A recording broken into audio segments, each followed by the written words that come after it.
दोस्तों, एक लड़की की 2 दिन बाद शादी थी। घर पर काफ़ी रिश्तेदार आए हुए थे।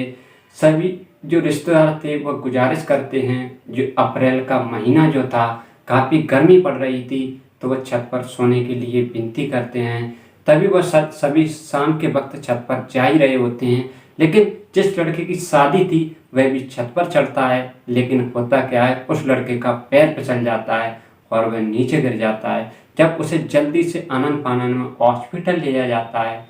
दोस्तों, जब यह बात उस लड़के के ससुराल में मालूम पड़ती है तो लड़की के जो माता पिता थे और जो लड़की थी वह भागते भागते हॉस्पिटल आते हैं और उसे देखते हैं तो उसके पैर पर प्लास्टर चढ़ाता।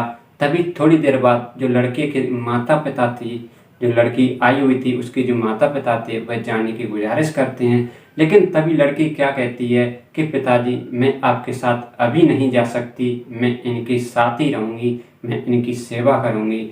आज इन्हें मेरी बहुत ज़रूरत है, इसलिए मैं आज आपके साथ नहीं जा सकती, मैं इनके साथ रहूँगी।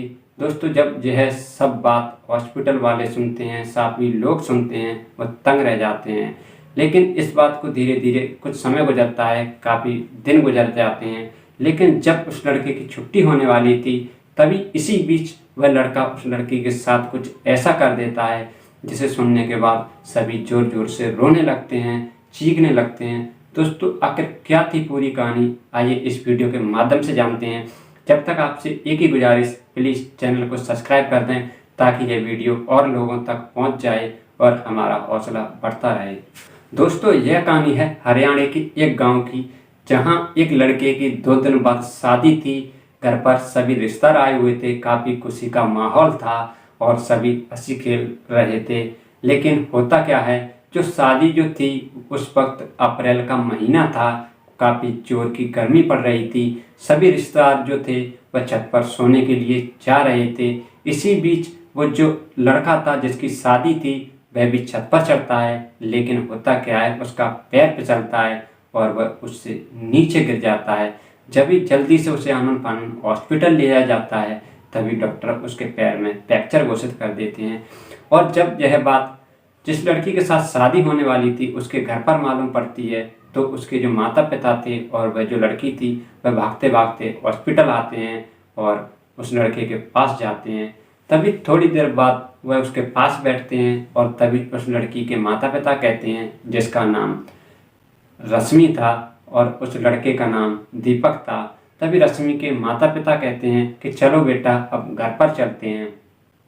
लेकिन वह जो लड़की थी वह जाने से साफ मना कर देती है। वह कहती है, पिताजी, मैं अभी आपके साथ नहीं जा सकती, मैं इन्हें इस हालत में कैसे छोड़ सकती हूँ। 2 दिन बाद हमारी शादी थी, इसीलिए आज इनका बुरा वक्त है, मैं इनके साथ रहना चाहती हूँ, इनकी सेवा करना चाहती हूँ। दोस्तों, जब ये बात सभी लोग सुनते हैं, हॉस्पिटल में और भी जो लोग थे वह सुनते हैं, तो वह उस लड़की की काफ़ी तारीफ करते हैं, वह सभी खुश होते हैं। तो इस बात के लिए उस लड़की के माता पिता राजी हो जाते हैं और उसे हॉस्पिटल छोड़कर वह अपने घर चले जाते हैं।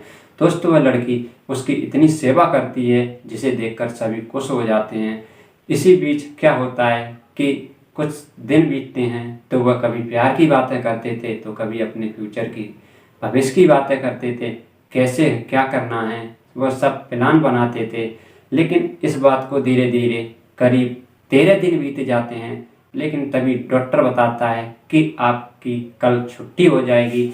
जब यह बात लड़की और दीपक सुनता है तो दोनों की आंखें भर जाती हैं। उन्हें एक दूसरे से जुदा होने की महसूस होने लगता है कि अब हम दूर हो जाएंगे। भले ही उनकी 2 दिन बाद शादी थी, लेकिन वह एक दूसरे से अलग होना चाहते नहीं थे। तभी जो दीपक था वह लड़की के साथ एक ऐसी शर्त रखता है जिसे देखकर लड़की के पैर तले जमीन खिसक जाती है। वह लड़का कहता है कि मैं तुम्हारे साथ रात गुजारना चाहता हूँ। वह लड़की कहती है, क्या तुम पागल हो गए हो, तुम ये क्या कह रहे हो। लेकिन वो लड़का जो था वह अपनी जिद पर अड़ा था। वह उस लड़की को उसके घर वालों की ऐसी ऐसी कसम दे देता है कि वह लड़की मजबूर हो जाती है। दोस्तों, वह लड़का उस लड़के के साथ अब रात गुजारता है, संबंध बनाता है और अगले दिन जब उसकी हॉस्पिटल से छुट्टी होती है तभी जो लड़की थी उस अपने घर चली जाती है।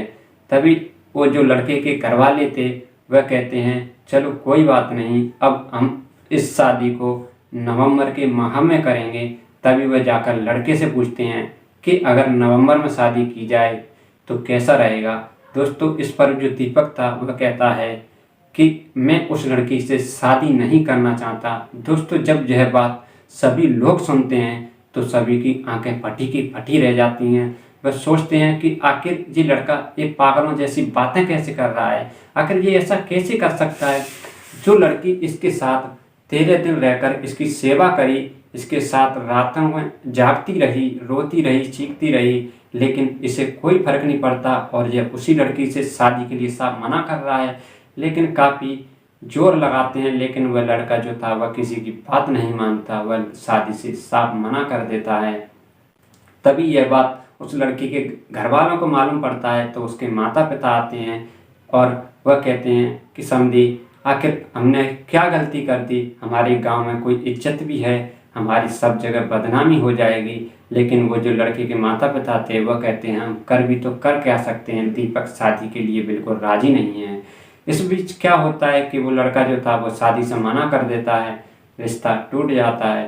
तभी इस बात को धीरे धीरे करके समय गुजरता है, 1 साल बीत जाती है।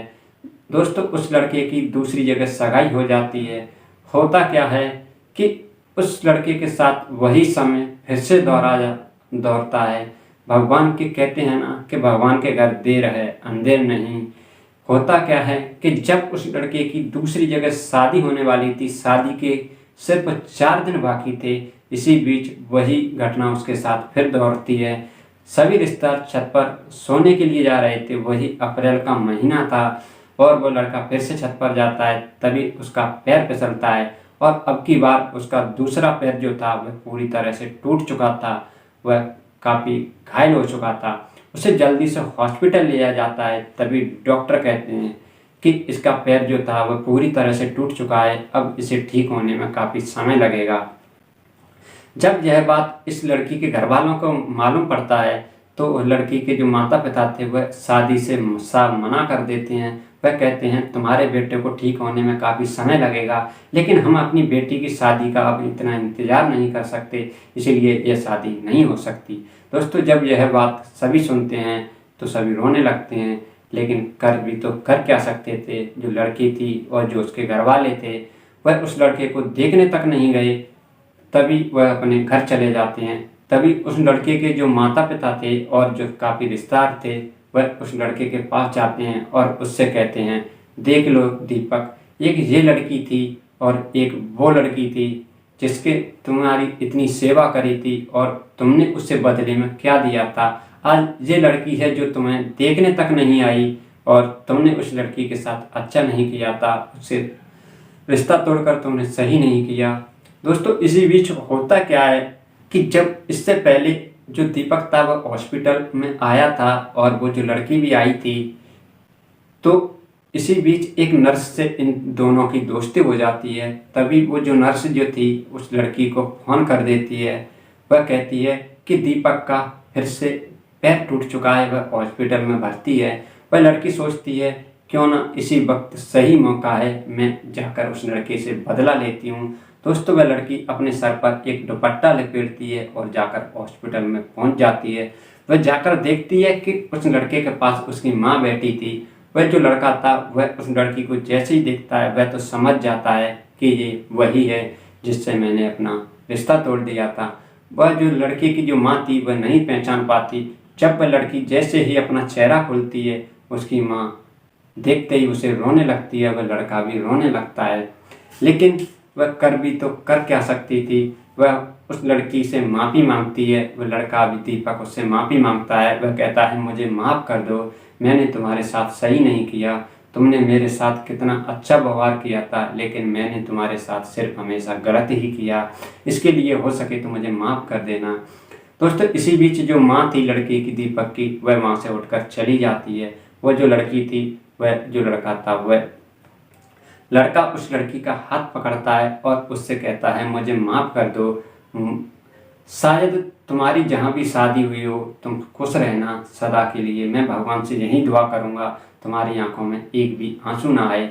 मेरा क्या है, मेरी तो ज़िंदगी बर्बाद हो गई, मैंने तुम्हें ठुकरा कर अपनी पूरी ज़िंदगी बर्बाद कर ली, मुझे भगवान कभी माफ़ नहीं करेगा। दोस्तों वह लड़का फूट फूट कर रोने लगता है। तभी जो लड़की थी वह कहती है, मैंने अभी तक शादी नहीं करी। तो जब वह लड़का यह बात सुनता है तो उसके हाथ जोड़ता है, उससे कहता है, प्लीज़ मुझे माफ़ कर दो, हो सके तो। लेकिन वो लड़की थी उस पर तरस खाती है और वह कहती है, आप चुप हो जाओ, घबराओ मत। मैं तुम्हें जब तुम्हें अपनी गलती पर एहसास हो चुका है तो मैं तुम्हें फिर से एक मौका देती हूँ। दोस्त वह जो लड़की थी उससे शादी के लिए हाँ कर देती है और यह बात सुनकर वह लड़का काफ़ी खुश हो जाता है। दोस्तों धीरे धीरे करके वो लड़का सही हो जाता है। उसे करीब 20 से 25 दिन लगते हैं, वह हॉस्पिटल से छुट्टी होती है। फिर उन दोनों की शादी होती है। दोस्तों इस बार शादी अच्छे से होती है, सभी घर वाले सभी रिश्तेदार काफ़ी खुश थे। उन दोनों की शादी हो जाती है। दोस्तों वह हंसी खुशी आज भी जीवन अच्छे से व्यतीत कर रहे हैं, वो बहुत खुश हैं। उनके पास आज एक लड़की और एक लड़का है। दोस्तों आपको यह कहानी कैसी लगी? अगर यह कहानी जरा सी भी अच्छी लगी हो तो प्लीज़ चैनल को सब्सक्राइब करना और वीडियो को लाइक शेयर जरूर करना। यह कहानी किसी के दिल दुखाने या किसी के दिल को ठेस पहुंचाने के उद्देश्य से नहीं बनाई गई है। यह कहानी तो सिर्फ आपको सतर्क और जागरूक रहने के करने के उद्देश्य से बनाई गई है। अब हम आपसे विदा लेते हैं, तब तक आप अपना और अपने परिवार का ख्याल रखें, स्वस्थ रहें, तंदुरुस्त रहें। जय हिंद, जय भारत।